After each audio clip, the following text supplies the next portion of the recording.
would you take advice about how to reduce crime and make our streets, schools, workplaces, and homes safe again from an ex-con who spent nearly 5 years in prison for running a Ponzi scheme that defrauded investors? That's our guest today, and we're going to talk about his controversial plan to cut crime when we come back.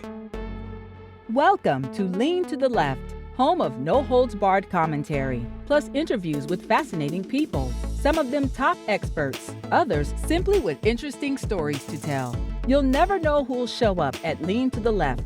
Now here's your host, Bob Gaddy. Herbert Kay spent nearly 5 years in prison for running a Ponzi scheme operation, taking money from new investors to pay returns to old investors. Today, freed, he continues to pay restitution to his victims. In between, Kay's been a retailer, insurance salesman, stockbroker, registered principal, public speaker, best-selling author, venture capitalist, business turnaround expert, TV talk show host, network talking head, consultant, direct marketer, and real estate developer. Now, either this guy is much in demand, very talented, or he just simply can't hold a job, and I don't know which one it is, but we'll find out. And now he's the front man for a 501c3 nonprofit that promotes what he calls the 1964 plan, which he says would make America the safest country in the world if implemented. Herbert Kay, thanks for sharing your story with us today, pal. I appreciate it. It's my pleasure. By the way, the newspaper said I ran a Ponzi scheme. That's not what it was. What I was guilty of, I was a real estate developer. And by the way, I was guilty of what I did. And so I'm not trying in any way to mitigate that. I'm not, what's the word I'm looking for? Weaseling on what I did. I was guilty. I got what I deserved. But just to be clear, I wasn't taking money from Peter to pay Paul. What I was doing is believing my own bullshit, trying to save my development company in Mexico that went down in the 2008 crash. And rather than bankrupting it, which is what I should have done, and fallen on my sword like a man, I went way beyond the boundaries of where I should to raise capital to try to keep it alive. And ultimately it imploded, and that's what happened. And guilty is charged. Absolutely. It's one of those things where I backed into it without, it's like being a sick gambler in a sense that I backed into it without really realizing I was doing it. But once I realized it and I could have stopped, I didn't stop. And that was my crime. Exactly. How did you do that? What did you do that was illegal? It was more, no single act. So I portrayed possibility as fact to raise capital, and I'm very persuasive. And when I do public speaking, and this is going to be, it's like my superpower, and I can make people believe almost anything, at least in those days. Yeah. And I used my superpower for ill. I depicted a risky venture as not remotely as risky as it was. Okay. And I took down a lot of innocent people who were my friends. Oh, man. And I pay restitution to them to this day, and I'll probably pay for the rest of my life. And I do it proudly, actually. It doesn't bother me at all. Just the opposite, actually. And it just, if people choose to judge me by the worst thing I've ever done, there's nothing I can do about it. But I'm not going to get into the weaseling business and start like a politician, trying to make an excuse for what I did. I did it. Okay. I shouldn't have done it. I knew better, and I still did it. Tell me this. You said that in the stuff that you sent me, you said that prison was the best experience of your life. Why? How could that possibly be? It was like going to a monastery, and that's how I treated it. I treated it as a monastic experience from the very, very beginning. If you think about it, you live on, basically, you sleep on a hard shelf with a very thin mattress, a cot, less comfortable than a cot a monk would sleep on. You wear exactly the same clothes every single day. You follow rules that you have absolutely nothing to do with, and your life is simply not your own. But what you get for that is an enormous amount of time to think. And I needed a timeout. And I had built so much pressure into my life that by the time I went to prison, it was cathartic. Plus, and again, this is not making an excuse. And I'm going to preface this. I'm going to bring up a childhood thing, which is really, it makes me feel pathetic at 66 years old. It's like, I came from an extremely abusive background. And I'm not going to go into the details of what it was, but basically every kind of abuse you can think of, I experienced. Okay. And what that does to you, there's only, when you come out of an abusive childhood, when a person does, when you, me, whoever, it's much more common than I ever thought. And that's a sad point. So I'm far from unique. There's two ways to come out of it. Either you go into a lifelong fetal position where you end up in unending therapy, crushed as a human being, or you become like me. So, and to become like me, which is to be like charismatic and always look happy, regardless of what you feel like, is because you develop a second channel. I'm going to use a word that my youngest daughter uses. She calls it channel 1 and channel 2. Okay. And you develop this channel 2 because your channel 1 present is so horrible. So to escape it, you live in this alternate reality, and it's just a little bit skewed. And you, after a while, you stop realizing it's an alternate reality. That's how I could believe my own lies, because to me, they weren't in this skewed reality. And it took prison to slap me out of it. Now, and up until prison, I carried an enormous amount of hatred for two people in particular. And in prison, I was able to let it go, just forget about it. And at some point, it was just an opportunity to really do some serious introspection. And for that, it was the best thing that ever happened to me. All right. So what did you learn in prison that resulted in this 1965 plan of yours? And 64. The reason I call it 64, by the way, is that's the year that the Civil Rights Act passed. So from that day forward, all discrimination in the United States became illegal. Now, of course, there's still discrimination, and of course, there's still battles to be fought. But that was when it became illegal. So much has changed since then. For example, in 1964, before the Civil Rights Act passed, for example, and I think you're old enough to remember this, if you saw a mixed race couple in a restaurant, everything would get quiet and people would stare, and now nobody cares. And that's just a really good example of society has come a long way. It's got a long way to go. This is not a discussion of racial equality. I'm just saying that it became illegal. So, and the United States was at the top of its game. We were the world's dominant power. No one ever heard the word school and shooting in the same sentence, or club and shooting, or office and shooting, or whatever it might be. You know, you could leave your keys in your car, even in a big city. I grew up in Pittsburgh and Miami both. And, you know, there was never any question of anyone's going to break into your car or your house. It just didn't happen. Right. And then we managed to we basically ran the whole train off the tracks. Mm-hmm. But until I got to prison, I was like everybody else. Either, depending on your politics, it really falls into two groups. And it's always the same. Every time something horrible happens, on the right, they call for lock them up, and on the left they call for gun control of some kind. And okay, it's enough of this conversation, because everyone's got to get a grip on reality. First of all, to the right wingers, the United States has 25% of the world's prison population, with 4% of the world's global population. We imprison more people than any other country in history as a percentage of our population. We imprison more people in number than China, Korea, and Russia combined. And that's a disgrace for the world's greatest republic. So locking up more people might make it seem like it's getting better, but the way prisons are run, and that's why prison reform is a big part of the 1964 plan, all you're doing is warehousing a disaster and putting it off for another day. Most of these guys are doing life on the installment plan. And that's how because every prison sentence is a life sentence, in the sense that once you're tarred with that label, you will never escape it. I mean, I deal with it, but the difference between me and a lot of those guys is that I'm a lot more on the ball. And, you know, to a kid that has no background, no experience, has come from a fatherless family, has no healthy role models in his life. His mother's a crack whore, and he's just resigned himself to being a lifelong criminal. It's his expectation of when he'll be down next. It's a badge of honor to have a low number when you're in prison. The lower your number, the more. It's been the longest time since you were taken in. They issue these prison numbers in numerical order. I mean, I still remember mine. But mine was 301, 231, and the guys that got respect started with 198. These were guys that were just lifelong. And the sad part of it is that most of them were perfectly intelligent, and had they been born in a different family, they would have grown up just fine. And it became clear to me, and it also has nothing to do with guns. Look, there are 400 million guns in circulation. We were armed to the teeth when the Pilgrims hit Plymouth Rock, and we didn't have this kind of a problem until subsequent to 1964.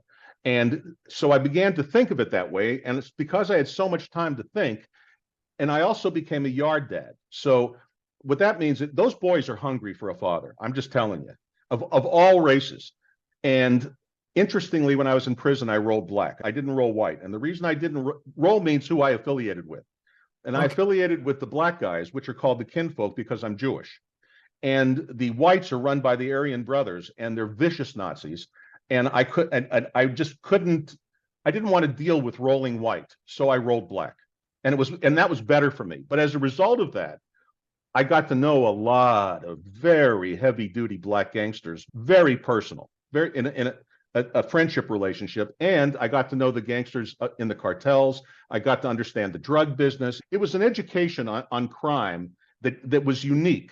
And at the level that it wasn't a sociology class. You know, I can tell you how drugs are brought in. I can tell you how most illegal immigrants are brought in. I can tell you all the tricks that they do. And it became obvious to me that everything we're doing is stupid. And we need a restart. And that's what the 1964 plan is. It's all the lessons I learned in prison, consolidated into pieces that will actually work. And, you know, if you've looked at it, I'm sure there are pieces that you hate of it, and that's fine. That's why it's a plan, not propaganda. There are parts you're going to love and parts you're going to hate. But go ahead.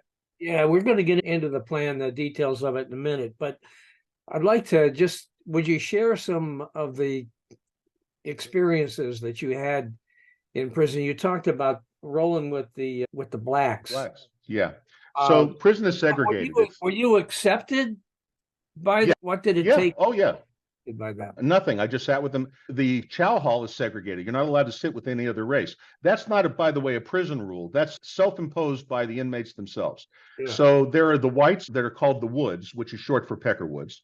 There's I'm not making that up. And they like it. Don't ask me, with their Nazi swastika tattoos, whatever. Okay. Then there's the Chicanos. Then there's the Paisas. The Paisas are the non-American. The foreign national Latinos are Paisas. The Paisas and the Chicanos hate each other. And they hate each other because the Paisas view the Chicanos as sellouts and Chicanos view the Paisas as stupid. And so the two of them together just don't get along. So they're separate. The blacks are called kinfolk. So I rolled kinfolk. The Native Americans are called chiefs. And I think that's all the groups. There's no Asian group because there's so few Asians. Like I think I met 3 Asian guys the whole time I was in prison. There were more Jews than Asians, and that's saying something. There weren't that many of us to begin with. And because I was a Jew, I'll tell you a really interesting prison story, and shows you what can happen in the least expected places. So when I first went into prison, they took me to a place called Alhambra. Alhambra is a maximum security prison. It's called a 5-yard. It's the highest you can get. It's where they take everybody, put us into cells, and then figure out where to place us based on our risk. And are we violent? Are we non-violent? How many years to get out? That kind of thing. Are you mentally ill? What's wrong with you? How do you go? And I'll end by saying I was only there 8 days. And then I was trucked off to Yuma, which was what a fun ride that was. But anyway, while I was there, I was in a 14-man cell that was holding 20 guys because of the overcrowding. So 6 guys were sleeping on the disgusting floor. There's no other way to put it. There was a single shitter that was also the sink in the middle of the room with absolutely no privacy whatsoever. And it was a lesson right away on how they deal with it. Like, for example, no one likes to poop in public. So what the inmates did was tore apart a sheet, turned it into a cord, wrapped it around poles and supports on the beds, the bunks, and the supporting beams that were in the room, and then draped blankets over it to make a semi-private area where you could go when you had to, poop. Yeah. And then what you did is anytime, this is going to be needlessly graphic, but the toilet had an unbelievably powerful flush.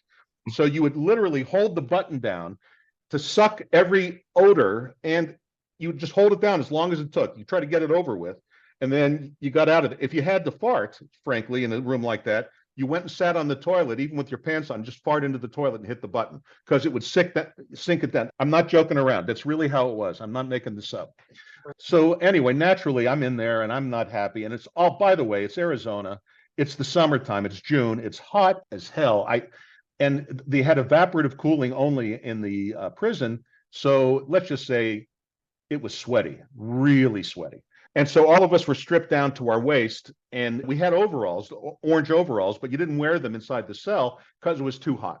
So you would strip them off, and basically you laid in your bunk all day because that's all there was to do. They took you out for 10 minutes to take a shower, and that's about it. And once a day to eat in the evening. Everything else, they brought you a bologna sandwich on white bread for your breakfast and lunch that they'd give you in the cell, along with a little thing of milk or something, and maybe a cookie.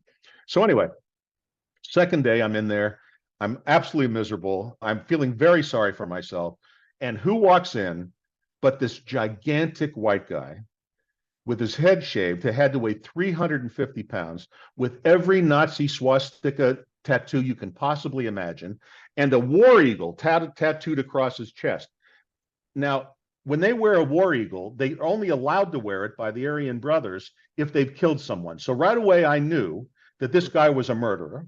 His prison handle, most guys don't go by their name in prison, they go by their handle. His handle was evil, and it fit. And people somehow knew him. Other inmates knew him. They had been in with him before. And he was as terrifying a human being as you can possibly imagine. And here I am, a Jewish guy, an older Jewish guy, for Christ's sake. This guy was probably 35, give or take a nickel.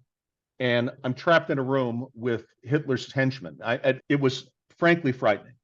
So I thought to myself, what am I going to do about this to get out of this alive? Because you could really get beaten up very badly in prison in certain situations. So I decided what I was going to do is get beat up on purpose. So when we went to the showers on Wednesdays and Sundays.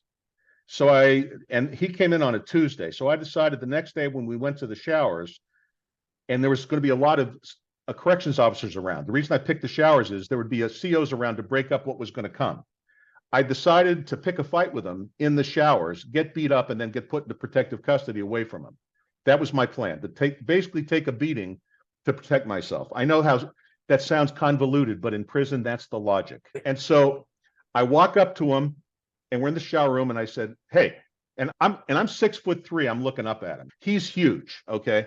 And I look at him and I say, Evil, here's the deal. I'm a Jew. I'm the real thing. I'm not going to pretend. I'm not going to. And if you're going to beat the shit out of me, let's just have it out right now. This is literally what I told him. Let's have it out right now. You'll win, but I'm going to try my best to hurt you. But let's just get this over with right now. And I got ready to take the punch.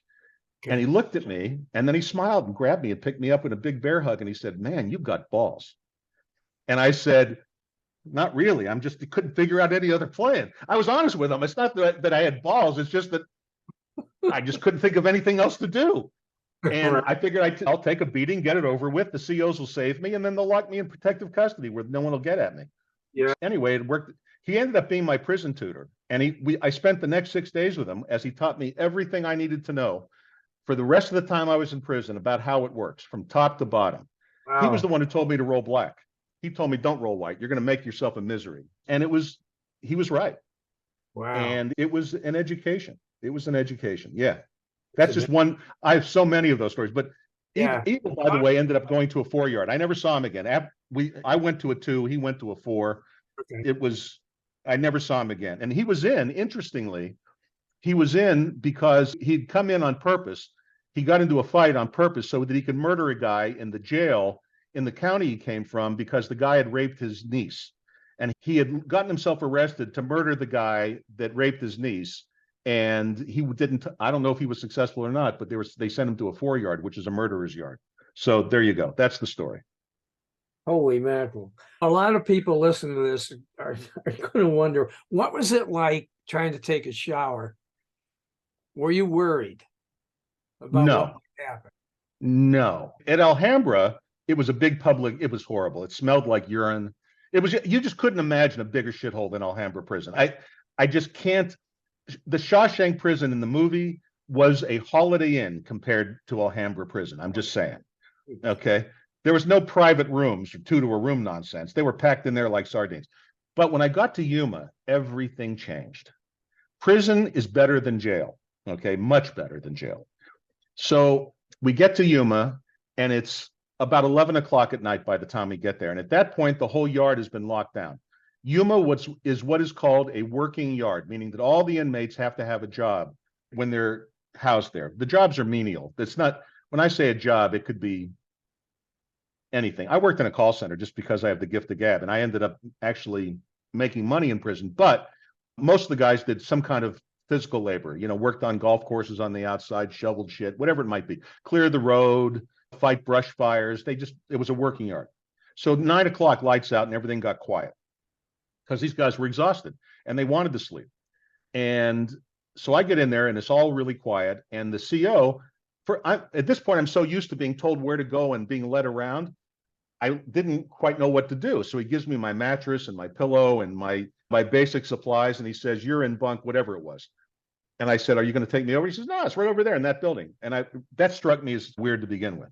So I go and I said, "Can I take a shit?" Because I stunk. By this point, I am just as ripe as ripe can be. Before I was even transported, I was sitting outside in a cage. It had a plywood top, but it was 113 degrees outside. And I was out there for hours. And I stunk. Okay. So all I really wanted to do was take a shower. To your point, this is a long way to the same story. So we get in there, I put up my mattress, yada, yada, and I go to where the showers are. And the first thing that I smell is Clorox, which to me was roses. It smelled clean right away. And the second thing was it had individual stalls. And the third thing was it had curtains on the stalls. Wow. So I'm like, oh my God, privacy. So now, when I was in both Pima County Jail, that's when I was transferred. You always go to jail to get transferred into the prison system. I was there for a short time. It was like no hot water. It was just cold, and it came out like a bullet. But not a good stream, like one of those cheap shower heads that drill you, but you hardly get any water. Yeah. And that's also how it was at Alhambra. So I turned on the water, and it had Yuma Prison, and Kingman, the second one I went to, had great water pressure. That's all I can tell you. It had a good shower head and great water pressure. And it was, I'm telling you, the little things in life become very appreciated when you're in that position. And I took a terrific shower. And then I had basically been holding my bowels for days because, let me just tell you. So I went, and they had doors on the poopers, and they were clean. And I was like, I said to myself, I can do this. And I could. And then I just settled into it. We need to talk about your 1964 plan. Now, you say that it would eradicate mass murder, homelessness, human trafficking, violent crime, and addiction. How in the hell would it do that? Two things: the restoration of the nuclear family and the end of the drug war. And three things: and the devolution of welfare to the state level. Now, let me explain each part. You pick what you want me to talk about first. You go ahead. Just do it. But at the core of this, the first thing I noticed was none of these guys had a father. That's why I was a yard dad. They gravitated towards me because they're all looking for father figures.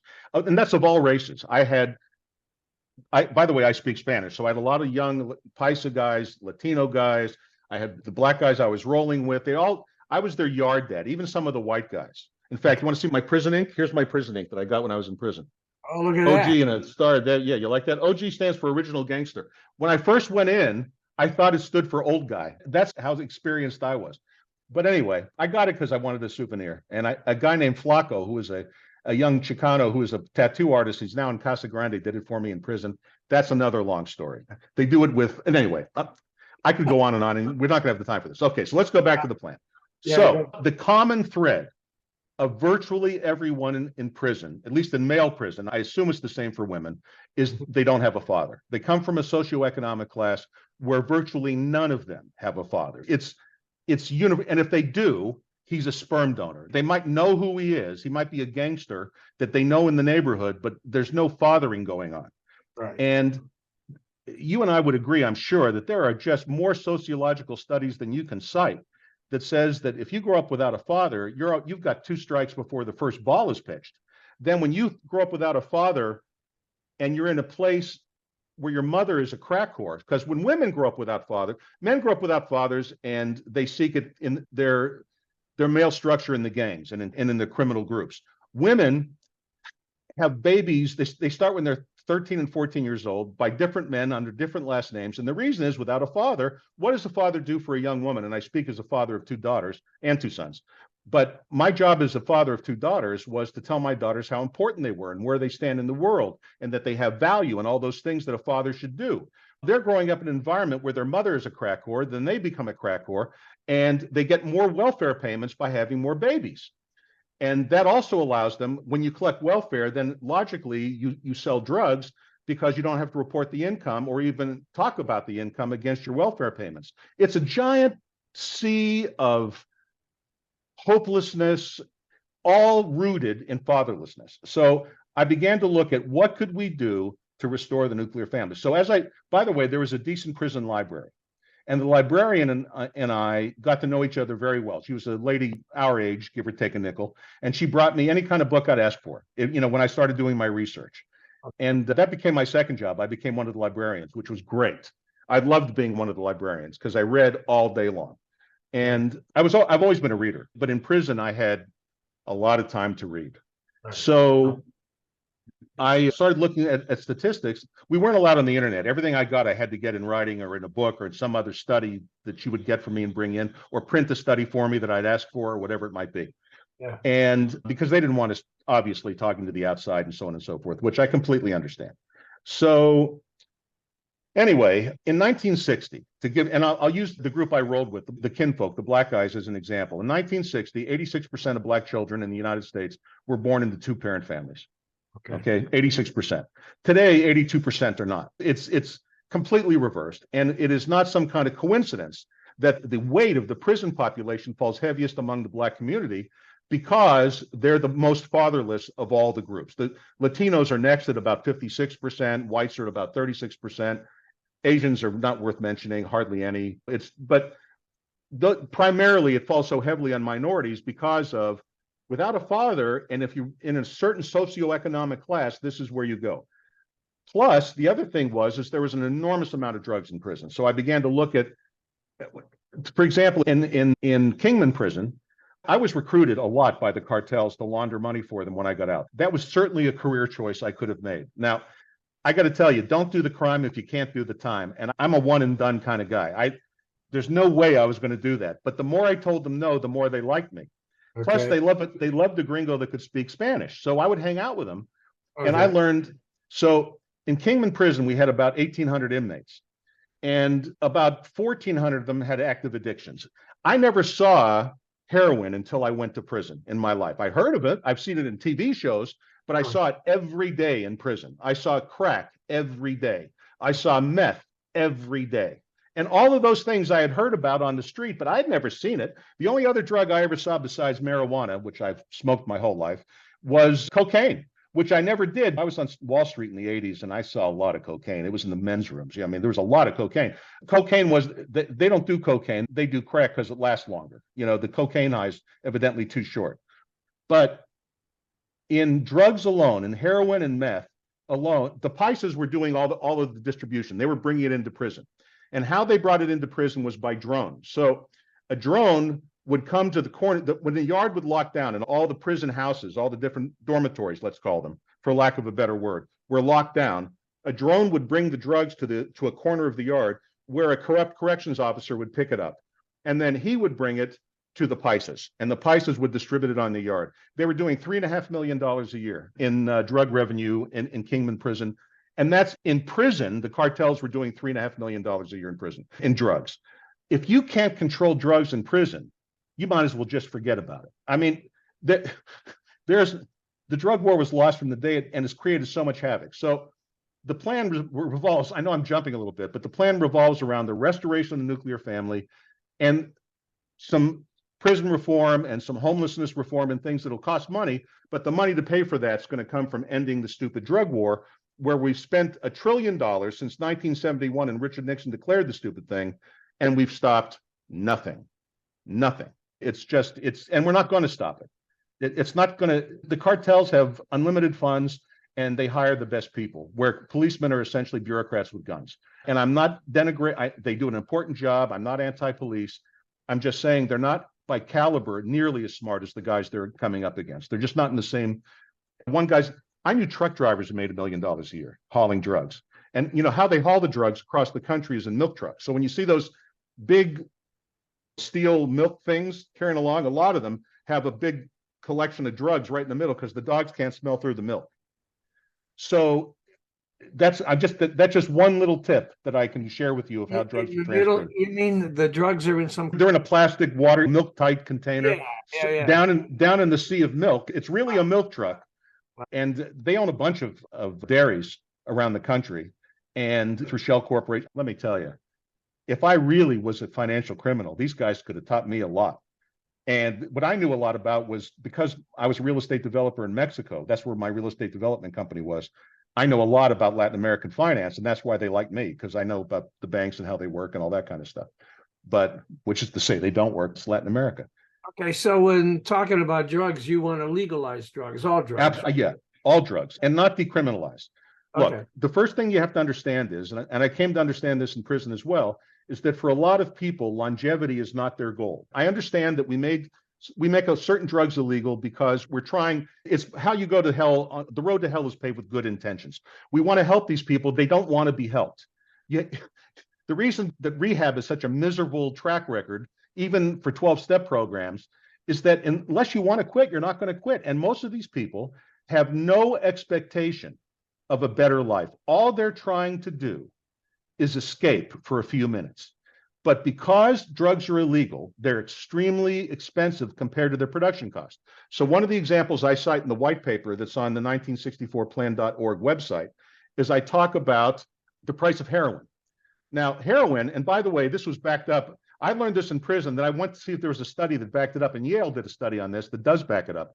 If you sold heroin at 100% profit, you would be selling it at 5% of its street price. Everything else is recovering the cost of interdiction. There's so much, they have to spend a lot of money to deal with the interdiction threats from the various things, and that's what drives up the cost of drugs. Plus, because interdiction is so expensive, drugs are not a competitive market. It's not a free market.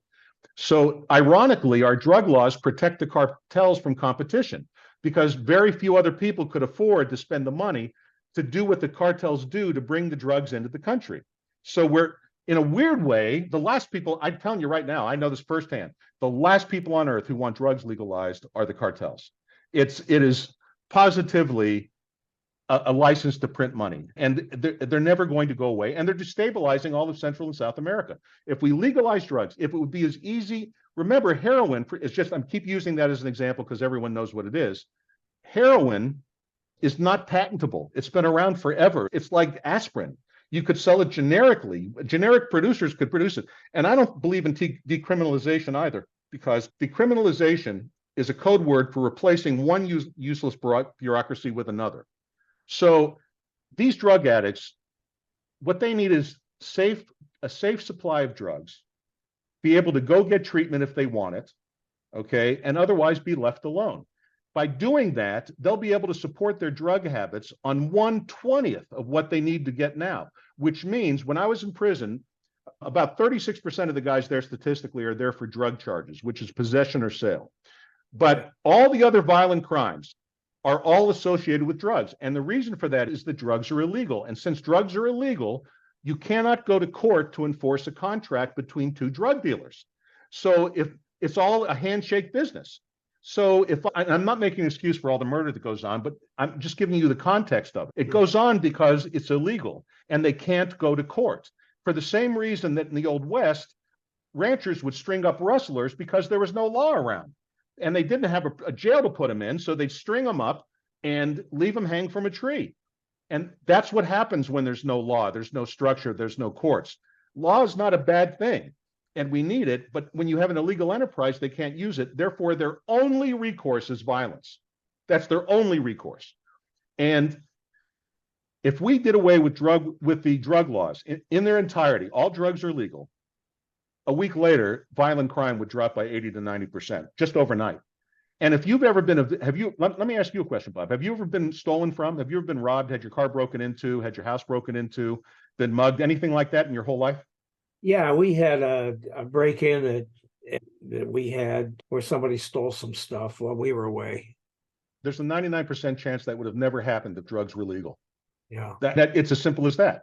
And just to use Arizona as the state I live in, so I'm going to use it because I know the numbers cold, and then you can extrapolate it to any other state. Arizona, all states spend money on the same three things. They spend money on prisons, schools, and infrastructure, primarily. They different percentages, different states, red, blue, all that kind of stuff. But basically, all states do those three things. Mhm. Arizona spends $1.1 billion a year in prisons right now. If drugs were legal, 80% of those prisons could be shut down. That's $800 million a year that they're spending that they wouldn't have to spend. That doesn't include powering down the drug cops, shutting down all the departments, closing down the DEA. There's so much money to be saved by ending the drug war because all of these bureaucracies feed at its trough. And we can use that money to, for example, end the homeless situation. That mean there's not that many homeless people. It's a disgrace that the richest country in the world has people living on the streets. But all we ever do is we have plenty of money to send to Ukraine, but we don't have any money to deal with this. Let's end the drug war. We'll have so much money, we won't know what to do with it.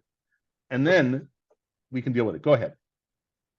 Yeah, I want to talk about the restoration of the nuclear family next. Okay. Are you saying that you want women to stay home, cook and clean and tend to the kids? Hubby's out. No, of course not. All right. No, I called the 1964 plan because that's the year the Civil Rights Act passed, which I consider the most important piece of legislation since the 13th Amendment freed the slaves. Yeah. And it made all discrimination illegal in the United States moving forward. And Leslie, you and I talked about before the show, of course, there's still discrimination, but it's illegal. Before that Jim Crow ended in 1964. And America was at the top of its game. We weren't in Vietnam. We weren't stuck in a trap of, we hadn't spent $32 trillion to no effect, yada, yada, yada. Okay. All we had to do was not blow it, which we did. Now, and how we did that was destroy the nuclear family. And there were three causes for it. The first cause is no-fault divorce. Okay. The second cause is the birth control pill. And the third cause is the federal welfare state. So I'll go through them one by one. So, and by the way, women will never go back to the kitchen. The reason is because the technology is all the stuff women used to do, we can do with a machine, right? I mean, you know, there were no dishwashers when women stayed at home. There was no one to wash the diapers. There was no such thing as disposable. The world has gotten much better for women. And no, I'm not advocating they go home. I'm saying we don't go back to the past, but the way we face the future in the past, you know, just with hope and resilience and as one group of people, not a tribalized society of people screaming at each other and looking for offense. But let's go back and deal with the no-fault divorce. So prior to 1967, there was no such thing in this country as no-fault divorce. Today, everyone has that means all you have to do today is go to the court and say, I don't get along with my soon-to-be ex, and that's all the reason you need. You don't have to prove anything. You don't have to prove that there was any abuse or anything else. And the only time that comes up is when there's a lot of money involved, and that's when the accusations start. But I'm saying that if children, and I want to make this clear, if you don't have children, no-fault divorce is fine. But if you have, once you have a child, it's not about you anymore. As a human being, your role on earth, we are here biologically to replace ourselves. That is at our base, the reason for life. And of all species, not just human beings. So when you choose to have a child, it's not about me anymore. And divorce should not be easy, because what no-fault divorce did was change marriage from a solemn contract into just another long-term relationship. And the divorce rate zoomed as a result. So that's what no-fault divorce did. And I would reinstate, in the case of having children, you've got to have a reason. There's got to be some abuse or something. That why are you destroying the family? And by the way, yelling and screaming is not an excuse. And I understand that some kids grow up in houses where they have alcoholic parents or this or that. But see, no one ever talks about objective reality. The objective reality is, for example, I grew up in Mount Lebanon, Pennsylvania. It's an Irish Catholic neighborhood, even though I was like the only Jewish kid, but it was an Irish Catholic neighborhood. I'm telling you that virtually every mother and father in that neighborhood were functioning alcoholics, virtually everyone. The drinking started at first thing in the morning.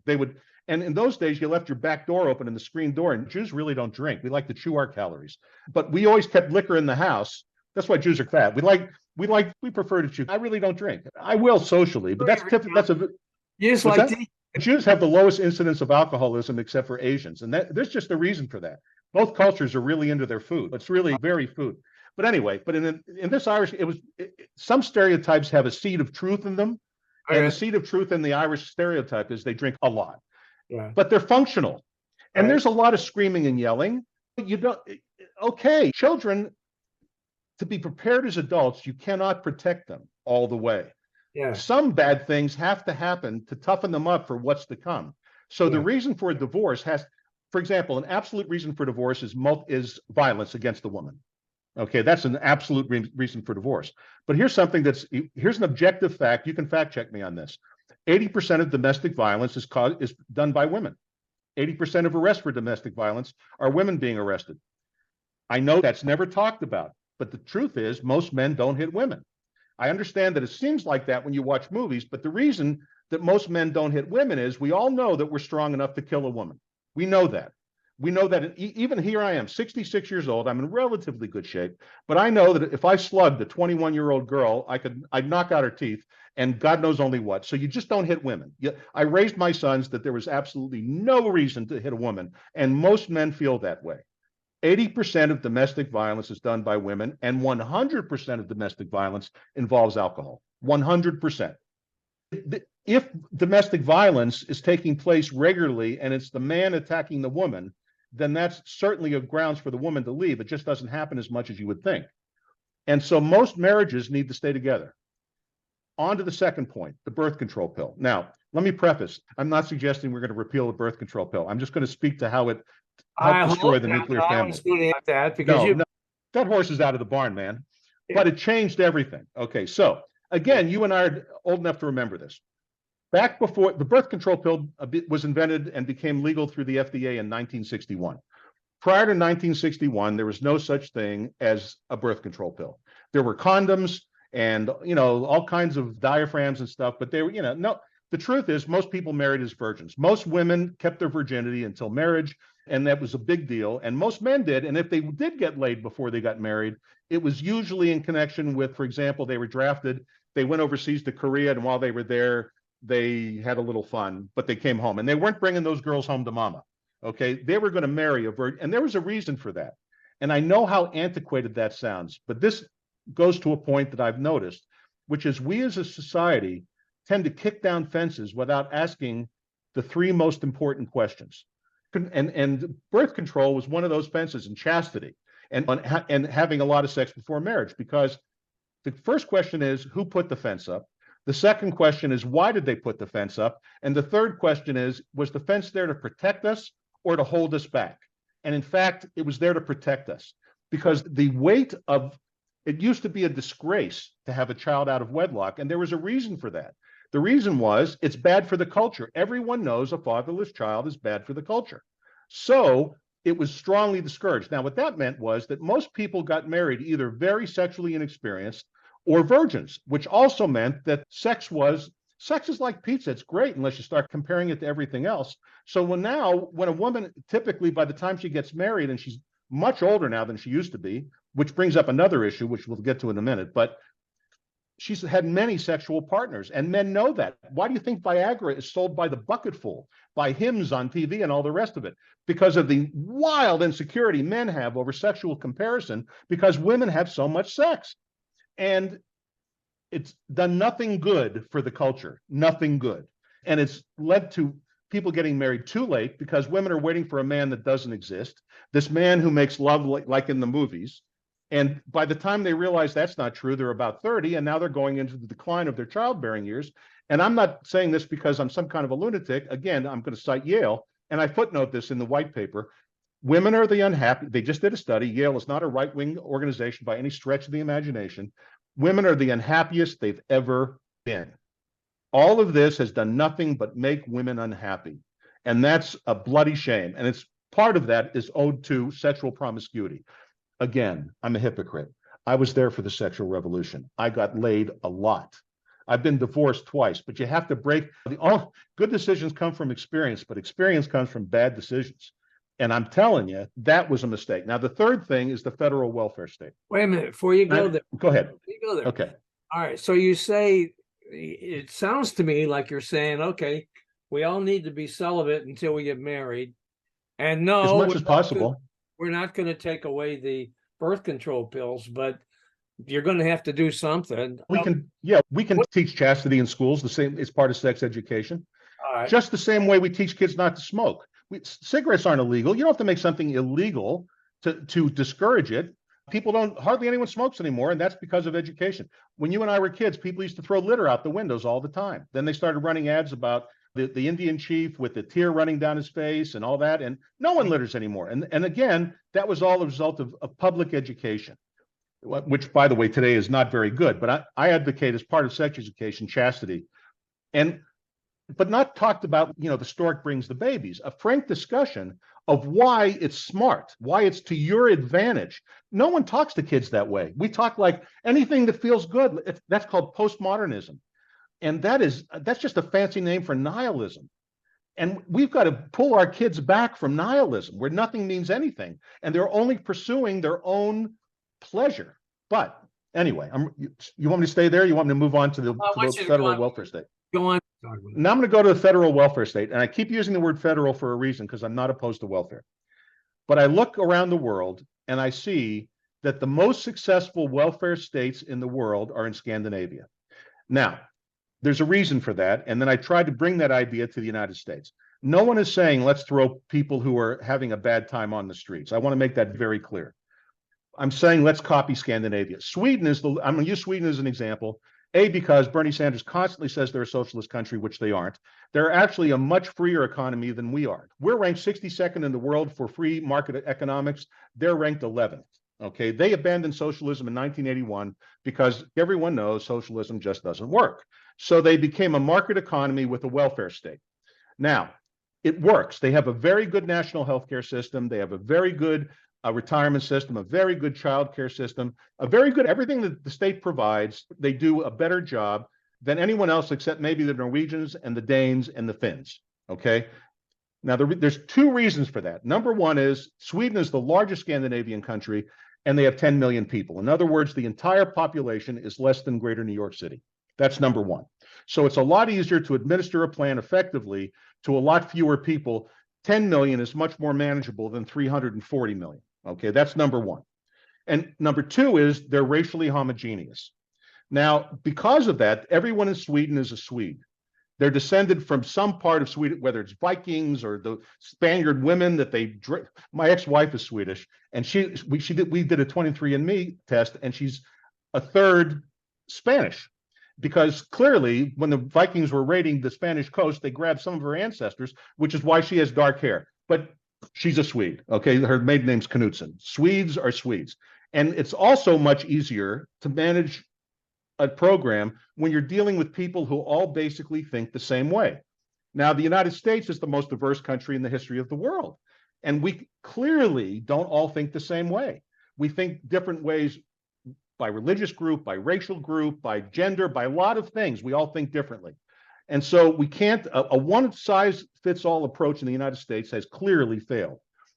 Welfare has been paying women to have children without husbands since 1965, and it is no shock that in the Black community, for example, we've gone from 86% of Black children in 1960 were born to two-parent families, and today it's exactly reversed. 82% are born to single parents, and that's not healthy, and that's true through all the other communities as you go down the list.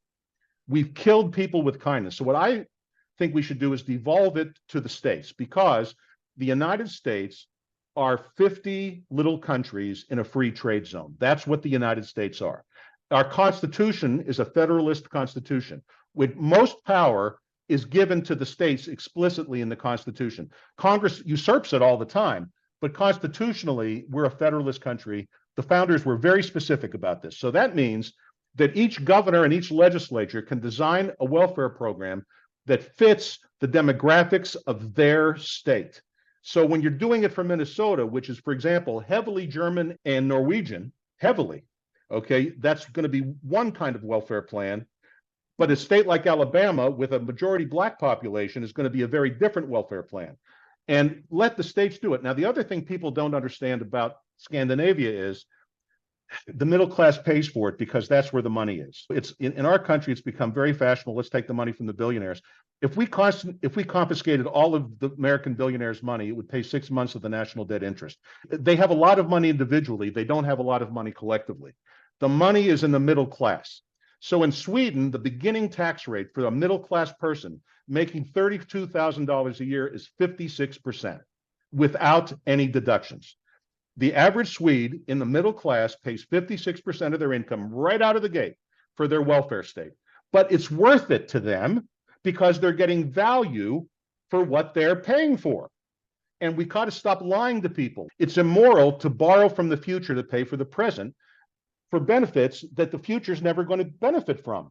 So, for example, when we borrowed an enormous amount of money to build the interstate highway system under Eisenhower way back when, that made perfect sense because everyone down the road, as they paid back those bonds they used to borrow the money, we all benefit from the interstate highway system. We all love driving on it. But when you borrow money to pay for current welfare benefits because you're afraid to tell people who has to really pay for it, you're creating a disaster, which is where we don't really have to be $32 trillion in debt with money we don't have.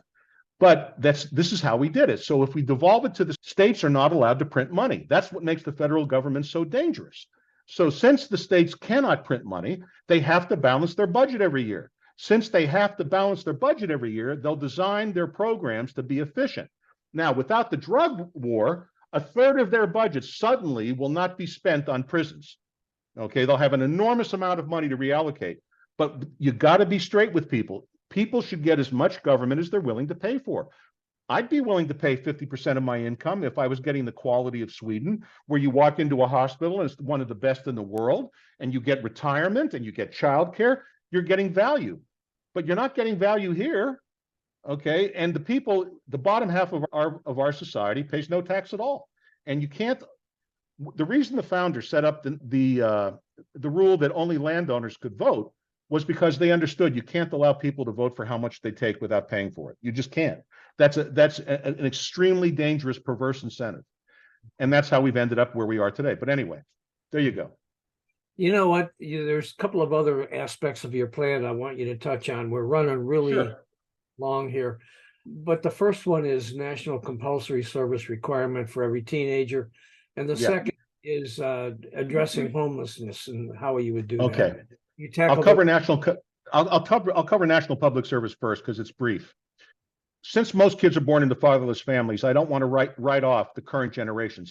If we did everything that I'm advocating, and I'm not naive enough to think everything I'm advocating will be advocated, the enemy of good is perfect. Progress would be good. So let's assume that we've done everything right, but we still have this huge group of people coming through our culture without fathers, without direction, without morality taught to them, without any understanding of how to run their lives. Now, I am a Navy veteran. Okay, that's another thing I've done in my life. I served 4 years in the Navy. I was a Russian linguist. I rode submarines out of Norfolk. I was stationed at the National Security Agency at Fort Meade. NSA is a military agency. A lot of people don't understand that, but the director of the NSA is always either a general or an admiral. When I was in, it was Admiral Bobby Inman, and it was President Carter was the president, and then President Ford after that.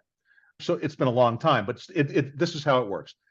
Things that I learned in basic training, things like how I fold my bed and my socks. I know this sounds ridiculous. How I organize my day, how I go about things are what I learned in basic training, because I grew up, as I told you, my abuser was my stepfather. My male role model was not good. So I got all of those lessons in the military. And if you talk to any veteran, and are you a veteran, Bob? No, I'm not. Okay, but I'm sure plenty of veterans, right? My father was a career Army officer. So he would have agreed that there are lessons to be learned by that kind of training. Okay, now I'm advocating that it's not a military draft, that the kid can select whether they want to go to the military or whether we're going to create another arm of national service, a lot like the Peace Corps, only a paramilitary. It should be structured just like a military, but without guns. So the kids will still go through basic training. They'll still get all of the discipline. They'll still learn how to take an order. One of the most important lessons I learned in the military was to be a good order giver. You've got to first learn to be a good order taker. And how many kids today have any idea how to take an order? Seriously. I learned to take orders from people that I knew were not as smart as me.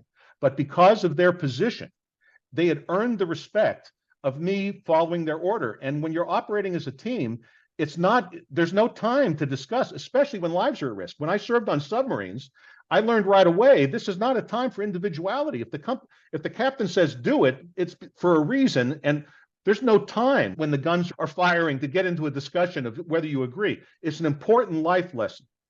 And what I advocate is every 18-year-old, upon graduation from high school, or 17 if they graduate early. For example, I graduated at 16. I was just one of those guys. or younger, at either 17 if you graduated early or 18 when you graduate, no exemptions. No. One of the problems with the draft back in the day, and I'm a Vietnam era veteran. I didn't go to Vietnam. I don't want to be misleading. I just served when Vietnam was at its very end. We drafted a lot of the wealthy got out of the draft. They would get educational deferments. I'll give you a good example. My cousin Marty, who I love, he's like a big brother to me, is an attorney now. He went into the Coast Guard. His father was a big attorney in Miami. They pulled a bunch of strings, and Marty went into the Coast Guard. Then he finished his law degree at the Coast Guard's expense and served in the Judge Advocate Corps in the Reserve for years. But he never went to combat. Who went to combat were the poor kids, the Black kids, the Latino kids, the kids who couldn't get out of it. And we can't have that again. That divides a culture. So I believe in national service, 2 years, 18 to 20, and then you're done. Just like Israel does it, just like Switzerland does it, just like Liechtenstein does it, just like lots of modern countries do it. And the only thing we'll notice is we'll have more mature kids today, and college football will be better because you're going to get 20-year-old freshmen playing, and they're going to be that much better. That's it. Okay. By the way, that's why Brigham Young always kicks the crap out of teams by surprise, because all those kids go on Mormon mission for 2 years, and when they come back, they're freshmen at 20 instead of 18, so they're physically going to be intimidating. Anyway, that's a small digression. And I live out west, so I live with a lot of Mormons. I know lots of LDS guys. But anyway. Let's talk a little bit about the homelessness aspect of your plan. Okay. Prison taught me also that we use prison to house a lot of homeless. We have no place to put these people, so they get sucked up, they get charged with whatever it might be, vagrancy, breaking and entering, whatever they do, and they end up in prison over and over. Broadly speaking, the homeless fall into two groups: those that are severely mentally ill and those that are just severe addicts. Now, all homeless are addicts. The severely mentally ill and the non-mentally ill all medicate with alcohol, generally speaking. There's very little heroin use or crack use. They basically drink because it's the cheapest drug for them to get their hands on. And they drink an enormous amount, and it's virtually 100% of the homeless population. So let's start with, and the reason that the mentally ill drink is they don't like the feeling of the psych drugs that they're given. So the minute they walk out of the psych ward after their 24-hour hold, because no one can afford to hold them any longer, they throw out the psychotropics and they go buy some MD 2020, and they're right back to doing what they're doing. And it's, again, a disgrace. There's only at any given time, and the homeless population goes in and out. We have people go into homelessness and come out of homelessness every day. And if that population, there's only about 600,000 of them in the whole United States. Now, I'm not including those families in certain areas that are finding themselves homeless because they can't find a place to rent and still work. That is more an issue of zoning, and I'm not going to get into that now. Okay, that's, if you want to learn something interesting about that, Michael Schellenberger, who's, I think he's at Berkeley, has a lot of interesting things to say about that. But I want to address these hardcore homeless. So now we don't have the drug war. We're saving in Arizona alone $1 billion a year. Every state's saving the same money. We take part of that money and we build, I hate the word asylum or we build sanitariums. Beautiful, staffed, clean, comfortable, secure, protected places where these homeless guys, we can sweep them up and we give them their choice. If they want to sit in a room and drink themselves stupid, they can sit in a room and drink themselves stupid. If they want to get psychotropic drugs, it'll be available to them. But they can spend the rest of their lives in comfort, taken care of with medical care and everything they need, because, folks, these people are not going to get better. You just have to accept that. I know these people firsthand. They're not going to get better. That's not cynical. It's objective reality. Okay. Then on the other end of the spectrum are the hardcore addicts. Now, for them, I have a variation on a theme. Instead of, obviously, they're not mentally ill, they're just wildly alcoholic, generally speaking. But some do, there's a little heroin, there's a little of this, but mostly alcohol. Here's what we do. We take some of the money we're saving from fighting the drug war, and on the outskirts of every metropolitan area in the city, we find a piece of property, maybe in an industrial area that no one has any nice houses around or anything else to disturb anybody, and the municipality buys it, and on it, they put tiny houses. Are you familiar with what tiny houses are? Yeah. Those little manufactured homes it's like a studio apartment. It's a little house. Yeah, they're pretty nice, actually. Here in Myrtle Beach, South Carolina, and they're building these things for seniors. By the way, in Tempe, it's a suburb of Phoenix, just to my south, where the Arizona State University is. they have tiny home communities for seniors. But instead of that, we build them on the outskirts of town for the homeless, basically. Okay. And the police pick them up. It's not a prison. They can leave, but they won't want to. The reason they don't go to shelters and the reason they're homeless is they don't like rules. Again, this is firsthand experience. They're on the street by choice. There are places for them to go. Here in Phoenix alone, there's St.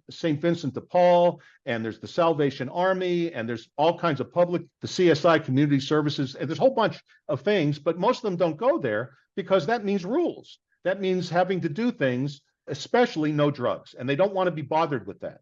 I propose we round them up, we take them out and give them their own little tiny home that's theirs.